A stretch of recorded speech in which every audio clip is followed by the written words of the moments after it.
ओम नमो भगवते वासुदेवाय। चिंता संतानहंतारो यत्पादाम्बुजर्णव श्रेयाणां तान् निजाचार्यान् प्रणमामि मुहुर्मुहुः। यदनुग्रहतो जन्तु सर्वदुःखातिगो भवेत् तमहं सर्वदा वन्दे श्रीमद्वल्लभनन्दन। प्रभुर्नन्दकुमारो मे स्वामिने वृषभानुजा। कृतार्थोऽहं न संशयः। तस्य सेवा प्रकुर्वेत यावज्जीवं सधर्मतः। न फलार्थं न भोगार्थं न प्रतिष्ठा प्रसिद्धये।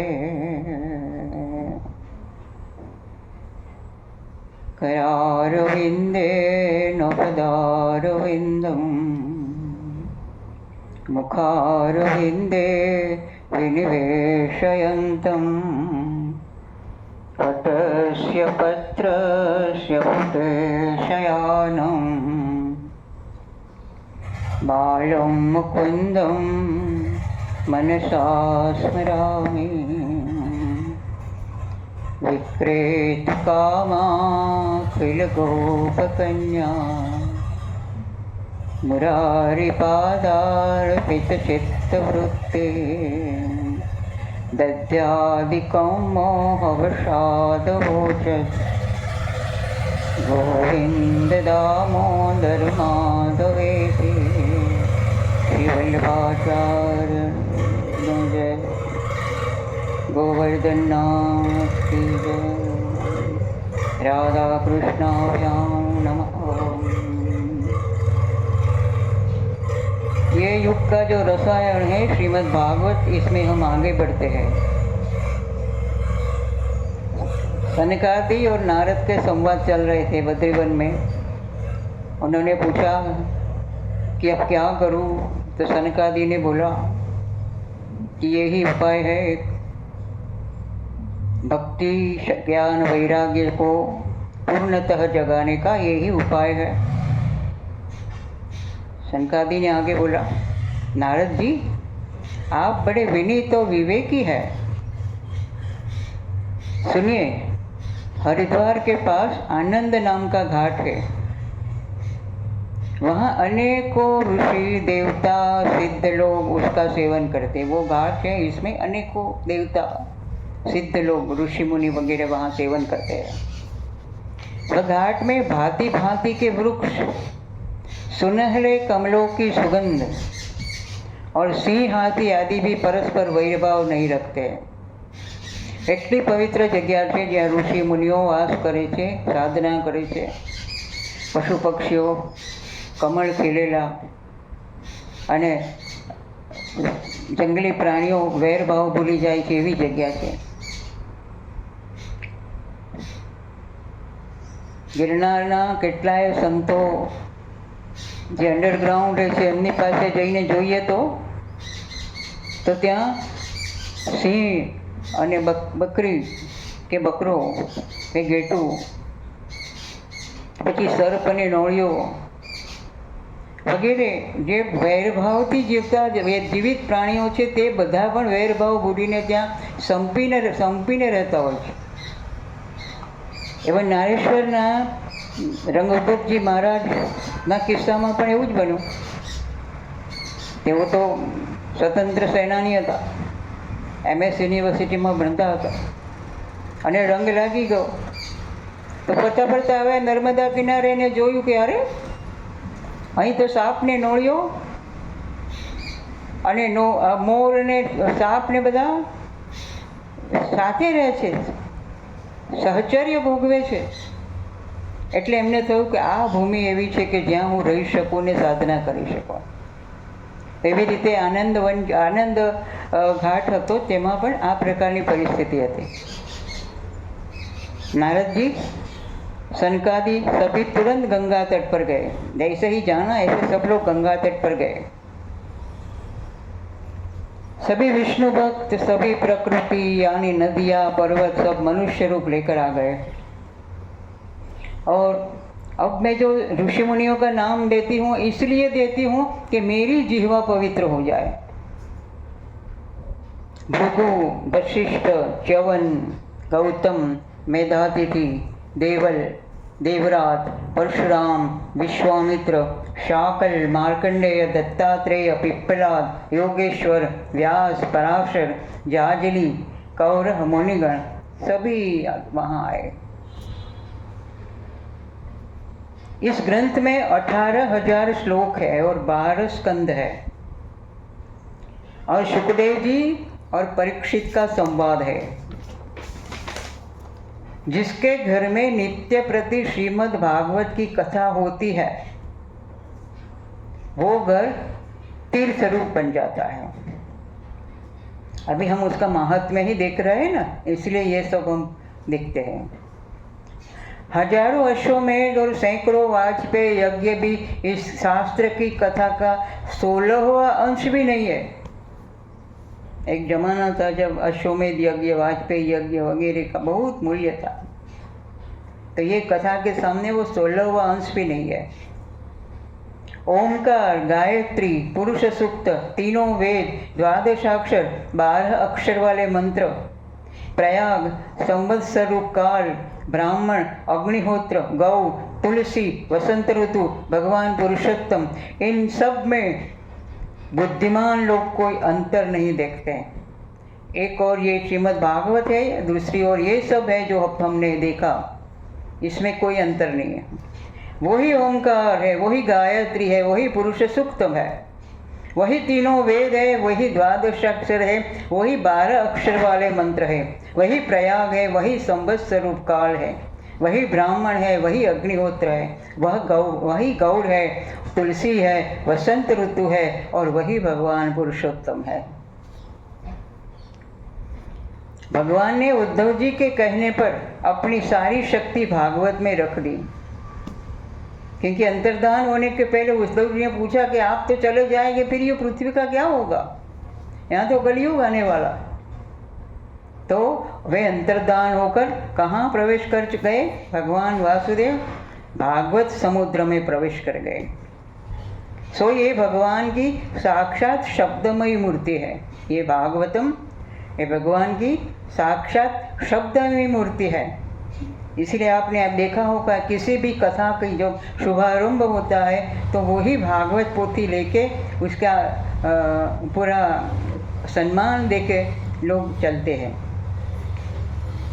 तो ये इसका महात्म्य है। और वहाँ तरुणावस्था को प्राप्त हुए दोनों पुत्रों के साथ लिए विशुद्ध प्रेम स्वरूपा भक्ति भगवत नामों का उच्चारण करती हुई अकस्मात प्रकट हो गई आनंद घाट पर। भक्ति अपने दोनों पुत्र ज्ञान और वैराग्य जो वृद्धत्व तो प्राप्त हुए हैं उनको लेके पहुंच गई। महात्म्य में अब एक प्राचीन इतिहास सुनाते हैं, आप सबको पता ही होगा, फिर भी ये हर एक जो भी कथा है श्रीमद् भागवत में जो भी प्रसंग आते हैं उसका आध्यात्मिक मूल्य भी है, ये हमें देखना है। ये सिर्फ धार्मिक मूल्य नहीं है। मैं ऐसा देखती हूँ कि ये भागवत पुराण में कई बार आध्यात्मिक स्पर्श भी बहुत सुंदर तरीके से हमें हमारे पास रखा गया है। ऐसे ही ये है, ये जो कहानी हम सुनने जा रहे हैं इसमें ब्राह्मण की जो व्यथा है, कथा है और उसके परिणाम स्वरूप जो मिला है वो सब बताता है कि 3 ऐषणा का त्याग करना चाहिए, वित्तेषणा, पुत्रेषणा और धनेषणा। वित्तेषणा, पुत्रेषणा और जनेषणा।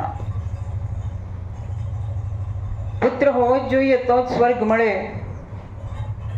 વિત્તની પણ ઘણાને ऐषणा હોય છે, ધનની ખૂબ ધન જોઈએ। અને ત્રીજી છે કે સમાજમાં મારું નામ બને, લોકેશના કહેવાય છે. સમાજમાં મારું નામ બને એ લોકેશના. આ ત્રણેય જો દુઃખી ના થવું હોય તો આ ત્રણેયનો બને ત્યાં સુધી ધીમે ધીમે ત્યાગ કરવો જોઈએ. એ આ કથામાંથી મને લાગે છે કે આપણને એના ફલસ્વરૂપ આ જાણવા મળશે. तो पूर्व काल में तुंगभद्रा नदी के तट पर एक अनुपम नगर बसा हुआ था. इसमें वेदों का विशेषज्ञ और कर्मों में निपुण एक आत्मदेव नाम का ब्राह्मण रहता था. उसकी पत्नी धुंधली कुलीन थी, सुंदर थी, पर अपनी बात पर अड़ जाने वाली है, जबकि थी, जिद्दी थी. धुंधली नाम था उसका. वो निंदा प्रेमी भी थी, दूसरों की बातों में उसे मजा आता था, और क्रूर भी थी.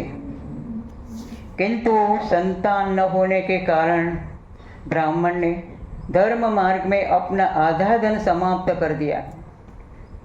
संतान हो इसलिए उन्होंने अपना आधा धन समाप्त कर दिया, किंतु संतान नहीं हुआ.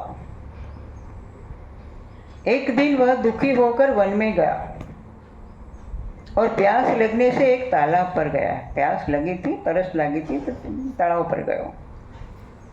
थोड़ी देर के बाद वहां एक सन्यासी महात्मा आए. उन्हें देखकर उनके चरण में नमस्कार किए और लंबी लंबी सांसें लेने लगा. आत्मदेव ब्राह्मण પેલા સન્યાસીને જોઈને ચરણ સ્પર્શ કર્યો અને પછી લાંબા લાંબા દીર્ઘ નિશ્વાસ લેવા લાગ્યો. ब्राह्मण ने कहा कि मैं प्राण त्यागने के लिए आया हूँ, मैं तो यहाँ आत्महत्या करने के लिए आया हूँ. सन्यासी योगनिष्ठ थे, ऑर्डिनरी नहीं थे, सामान्य नहीं थे. उन्हें सारा वृत्तांत जान के कहा कि 7 जन्म तक तुम्हारे भाग्य में संतान नहीं है, तो क्यों आत्महत्या करता है? तेरे भाग्य में 7 जन्म तक संतान नहीं है. परंतु ब्राह्मण के आग्रह को देखकर उन्होंने एक फल दिया और कहा कि पत्नी को खिला देना, इससे उत्तम पुत्र होगा. उनको दया आई तो बोला पुत्र होगा, उत्तम पुत्र होगा. उसकी पत्नी तो कुटिल स्वभाव की ही थी. वह तो सखी को कहने लगी कि फल खाने से गर्भ रहेगा और पेट बढ़ जाएगा. फिर पेट बढ़ जाएगा तो कुछ खाना पीना भी नहीं होगा.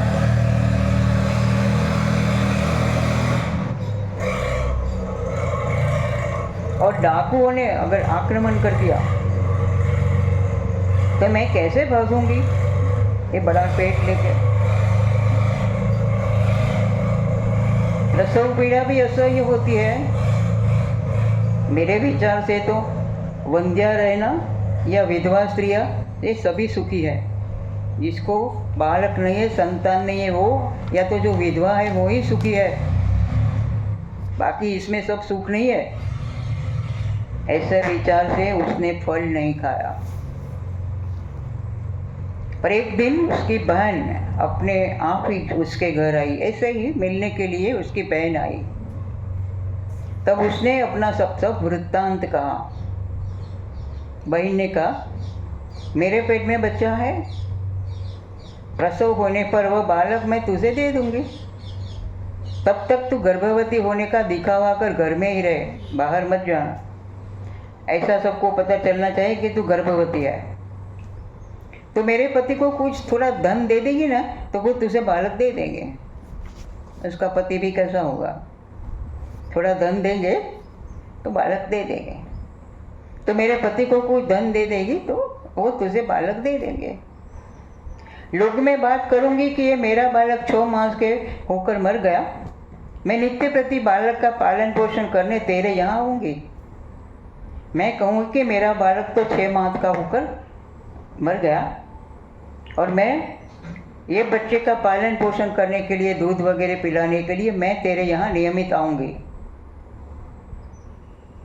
तो फल की जांच करने के लिए कि फल कर सचमुच सच्चा था, ये फल तू गौ को खिला दे, गाय को खिला दे.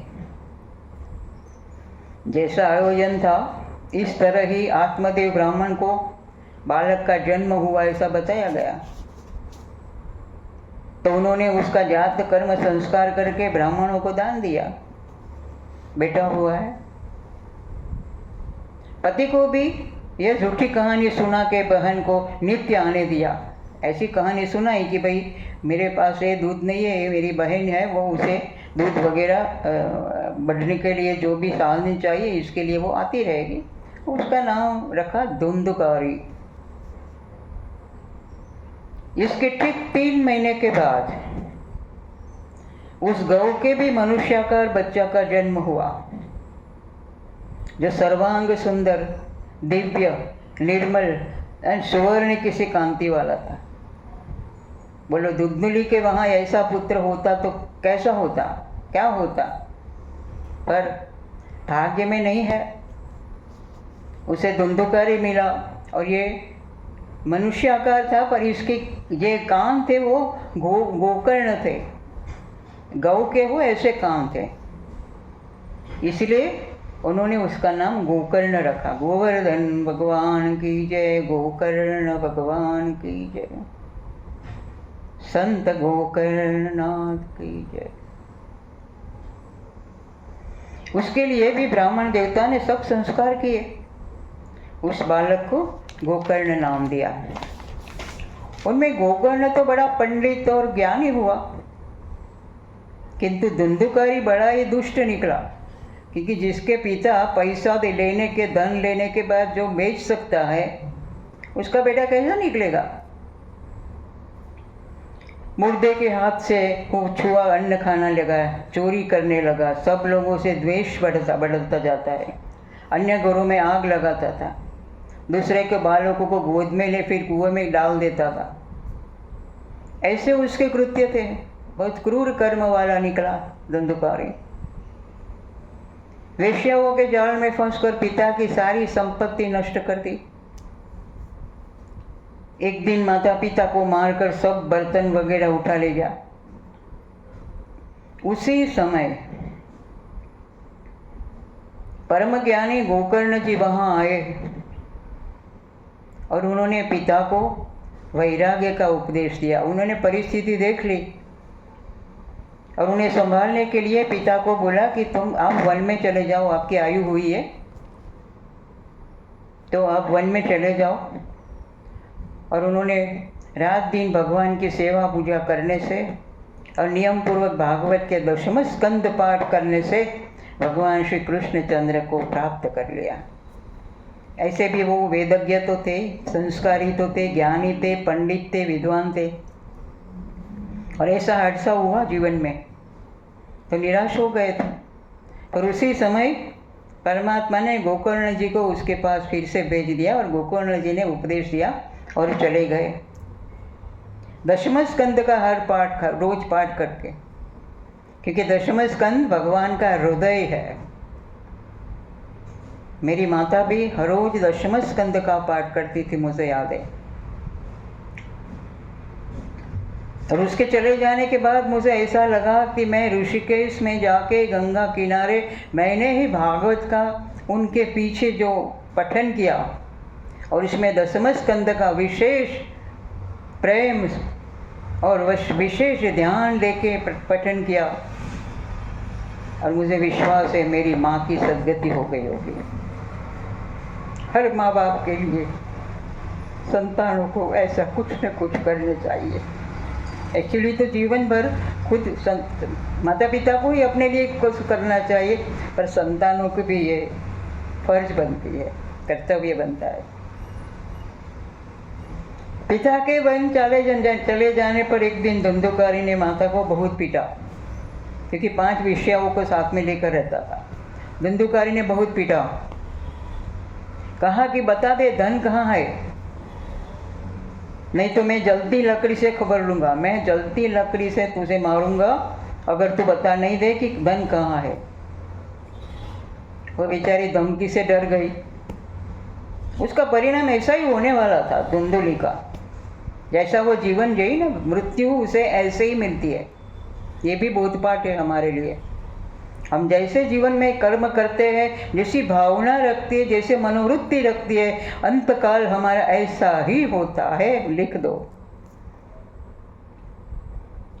धमकी से डर गई और उपद्रवों से दुखी होकर वह रात्रि समय कुएं में गिर गई और मर गई। एक दिन 5 वर्षीय वो जो घर में रहती थी, उन्होंने बहुत गहने मांगे। बोला धुंधुकारी को हमें बहुत सारे गहने चाहिए। वो तो चोरी करके वह सब तो ले आया, उन्होंने मांगा तो ले आया। पर वेश्याओं ने सोचा कि एक दिन ये चोरी करता है और पकड़ा जाएगा तो राजा उसे मृत्यु दंड देगा, तो हम ही क्यों उसे मृत्यु दंड नहीं दे, उसे प्राण त्यागने ही पड़ेंगे। तो उन्होंने क्या किया, उसके मुख पर बहुत से दहकते अंगारे डाले, इसलिए वो मर गया। उसके शरीर को एक गड्ढे में डालकर गाड़ दिया और वह प्रेत हुआ। खाड़ो खोदीने દાટી દીધો અને ધુંધુકારી પ્રેત બન્યો, એની ગતિ नहीं થઈ। गोकर्ण ने भी उसकी मृत्यु का समाचार जानकर गया जी में और अन्य जगह जहाँ जहाँ तीर्थ स्थान पे गए वहाँ उनका पिंडदान किया, श्राद्ध किया।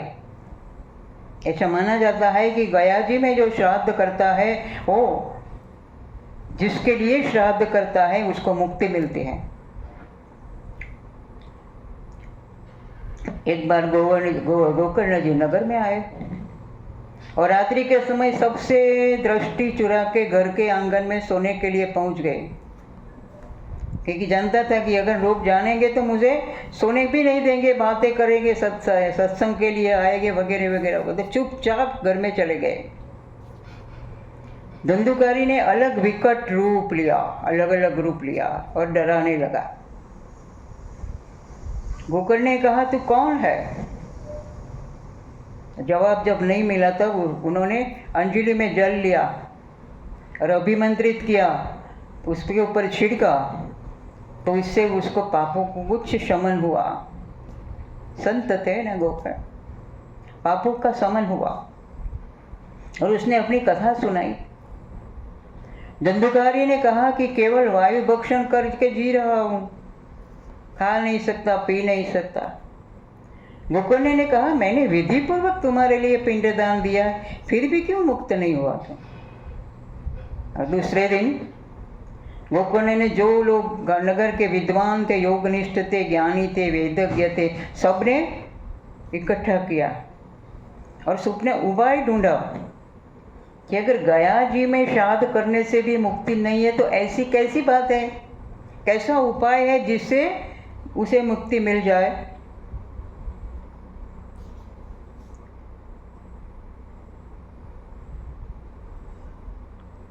कोई उपाय नहीं सूझा।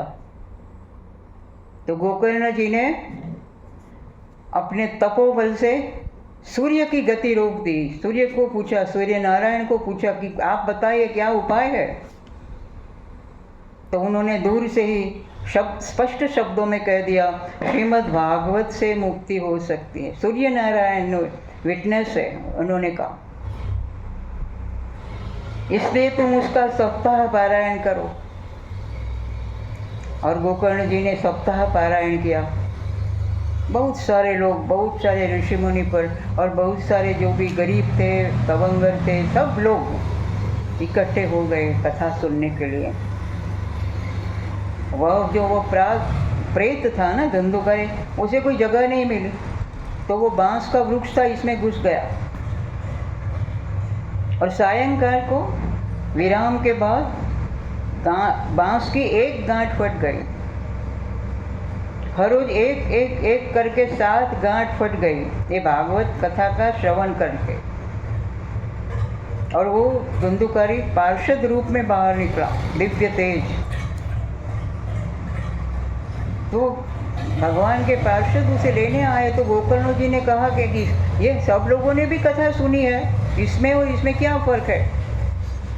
तो कहा ये तो निराहारी था, कुछ खाया नहीं था उसने, और उसे मुक्ति पाने की जबरदस्त ऐसी जो इच्छा थी, अर्ज थी, संकल्प था उसका इसकी वजह से, इसलिए ध्यान से उसने कथा सुनी, ऐसा किसी ने नहीं सुना, इसलिए उसको ये मुक्ति मिले है। तो यहाँ श्रीमद् भागवत का महात्म्य पूर्ण होता है। पर याद रखें, भागवत के महात्म्य में जो 3-4 जो पॉइंट्स हैं, अगर हम सिर्फ याद करें और सुबह शाम अगर बैठे शांति से और ये से 1, 2, 3, 4 प्रसंग याद करें तो धीरे धीरे हम श्री भागवतमय बन सकते हैं। ऐसी शक्यता है मनुष्य में। तब मंगलाचरण होता है। प्रथम अध्याय, जन्माद्यस्य यतोऽन्ययादिं तरः सार्थेष्वभिज्ञस्वराट् तेने ब्रह्महृदाय आदिकवये मुह्यन्ति यत्सूरयः तेजो वारिमृदां यथा विनिमयो यत्र त्रिसर्गो मृषा धाम्ना स्वेन सदा निरस्तकुहकं सत्यं परं धीमहि। जिससे इस जगत की सृष्टि, स्थिति और प्रलय होते हैं, क्योंकि वह सभी सदृश पदार्थों में अनुगत है और असत पदार्थों से पृथक है, जिनसे ये सृष्टि का जन्म होता है, मिस्टर उत्पत्ति होती है, स्थिति होती है और प्रलय होता है। और जो जो भी सद्रूप चीज़ है इसमें समाया हुआ है, और जो असद रूप है इससे अलग है। जड़ नहीं, चेतन है, परतंत्र नहीं, स्वयं प्रकाश है। जो ब्रह्मा अथवा हिरण्यगर्भ नहीं, परंतु उन्हें अपने संकल्प से ही जिसने उस वेद ज्ञान का दान किया है। ब्रह्मा जी की उत्पत्ति तो कैसे हुई हमें सबको पता है, उनके नाभि के कमल से। फिर उनको कुछ चारों ओर देखा, कुछ पता नहीं चला, तो उन्होंने सोचा चलो तप करें, और उन्हें तप किया।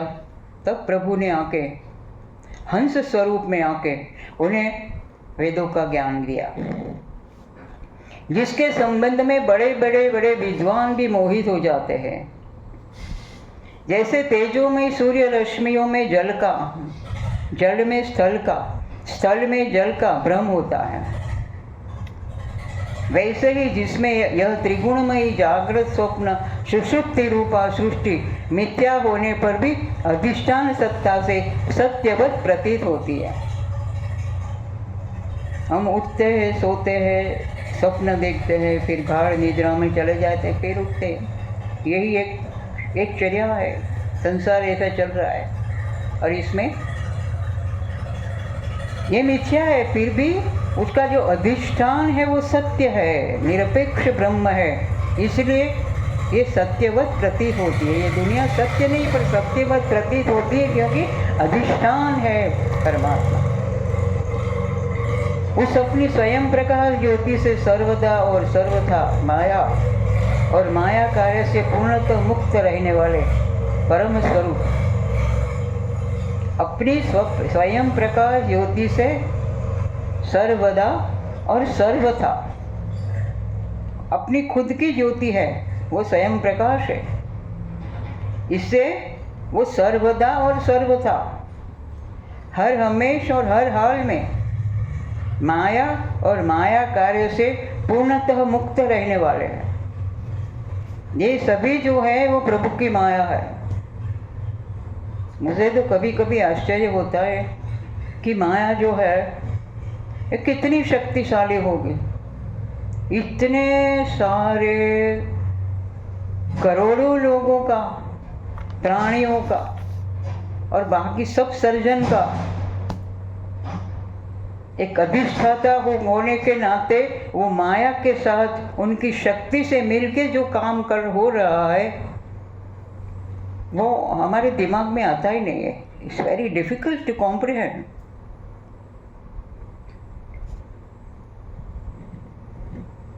माँ भगवती अथर्ववेद में अपना स्वरूप का वर्णन करती है और इसमें कहती है यस्या स्वरूपो ब्रह्मादयो न जानन्ति तस्माद् उच्यते अग्नेया। उसके स्वरूप को ब्रह्मा वगैरह भी जानते नहीं है।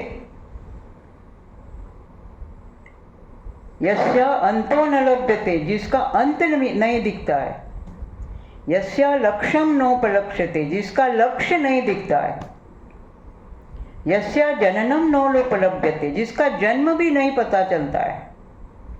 और एक ही होके ये अनेक विश्व के अनेक मैनिफेस्टेशन आविर्भावों को धारण करती है।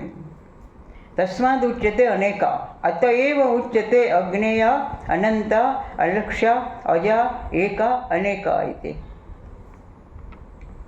और आगे जो मंत्र है इसमें पूरा वेदों का उपनिषदों का हमें सार मिलता है।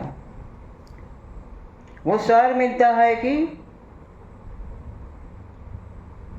जो मातृका मंत्राणाम मातृका देवी, जो मंत्र वगैरह से आराधना करता है उसके लिए यह मातृका देवी है। मंत्राणाम मातृका देवी, शब्दानाम ज्ञान रूपिणी, जो शब्द से उसकी साधना करता है, वो ग्रंथ वगैरह लिखता है वगैरह जो करता है, वो ज्ञान रूपिणी भी तो ही है। मंत्राणाम मातृका देवी, शब्दानाम ज्ञान रूपिणी, ज्ञानानाम चिन्मयातीता, और जो सचमुच ज्ञानी है उसके लिए तो चिन्मय है, जो कालातीत है तो ब्रह्ममय है। किसके लिए? ऐसे लोगों के लिए। शून्यानाम शून्य साक्षिणी, और जो शून्य में जो जीते हैं उसके लिए शून्य की भी साक्षिणी कौन है? तो माँ भगवती है। बस ये एक मंत्र जो इसको जान में आ जाए, उसके पूरे शास्त्र की उसका सार वो ग्रहण कर सकता है। तो ऐसे परम सत्य रूप परमात्मा का ध्यान करते हैं। तो आज मंगलाचरण के बाद हम विराम लेते हैं। ओम तत्सत।